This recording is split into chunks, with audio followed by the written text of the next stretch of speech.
So yes, director John Singleton has officially passed away after his family decided to take him off life support yesterday. Damn.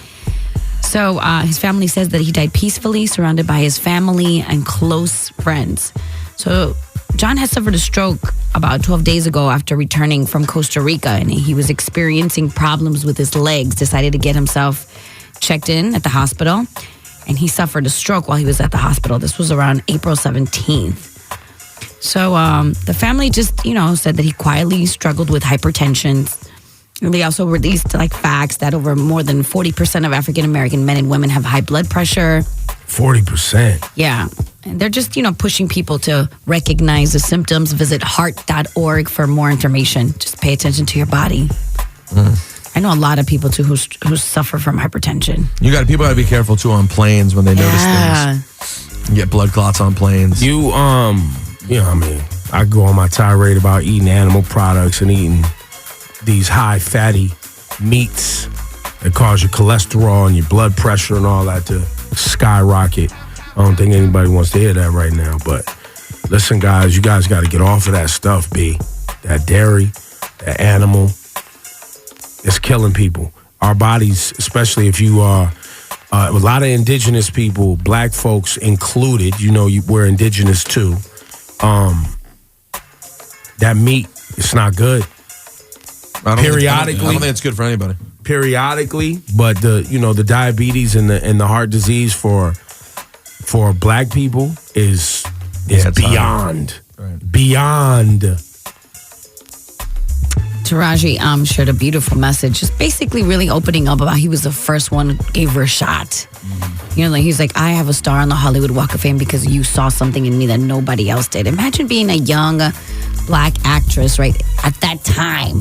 1990s, wasn't a lot of movies out. It's like nobody saw anything in me but you. And I saw Tyrese also opened up. And my boy Rick Gonzalez, he talked about first meeting him in Illegal Tender and how nobody saw anything in him too. He's like, I'm just a Puerto Rican kid from Brooklyn and you gave me my first shot. It's just really beautiful to see all the doors that he opened for so many people.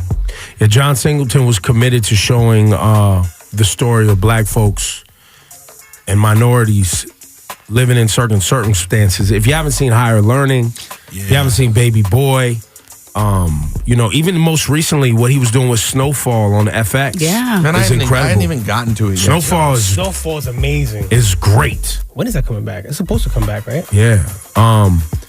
Laura, you mind if I play this piece from Boyz In The Hood as you close out the segment? Go for it. That's your flashing lights report.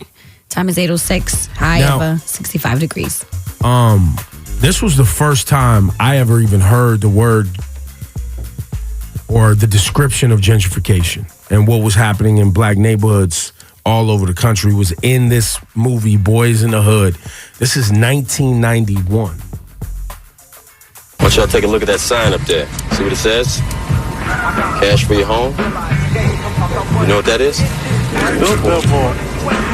What are y'all, Amos and Andy? You stepping and he's fetching? I'm talking about the message, what it stands for. It's called gentrification. It's what happens when the property value of a certain area is brought down. You listening? Yeah. To bring the property value down.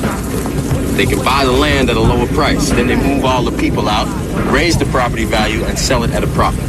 Now what we need to do is we need to keep everything in our neighborhood, everything, black. Black owned with black money. Just like the Jews, the Italians, the Mexicans, and the Koreans do. Ain't nobody from outside bringing down the property value. It's these folk shooting each other and selling that crack rock and Well, how you think the crack rock gets into the country? We don't own any planes. We don't own no ships. But we are not the people who are flying and floating that in here. I know every time you turn on the TV, that's what you see. Black people selling the rock, pushing the rock, pushing the rock. Yeah, I know. But that wasn't a problem as long as it was here. It wasn't a problem until it was in Iowa and it showed up on Wall Street where there are hardly any black people. Now, if you want to talk about guns, why is it that there's a gun shop on almost every corner in this community? Why? Tell you why. For the same reason that there's a liquor store on almost every corner in the black community. Why? They want us to kill ourselves. You go out to Beverly Hills, you don't see that but they want us to kill ourselves. Yeah, the best way you can destroy a people, you take away their ability to reproduce themselves. Yeah. Who is it that's dying out here on these streets every night? Y'all, young brothers like yourselves. What am I supposed to do? Fool roll up, try to smoke me? I'm gonna shoot the motherfucker if he don't kill me first. You're doing exactly what they want you to do. You have to think, young brother, about your future.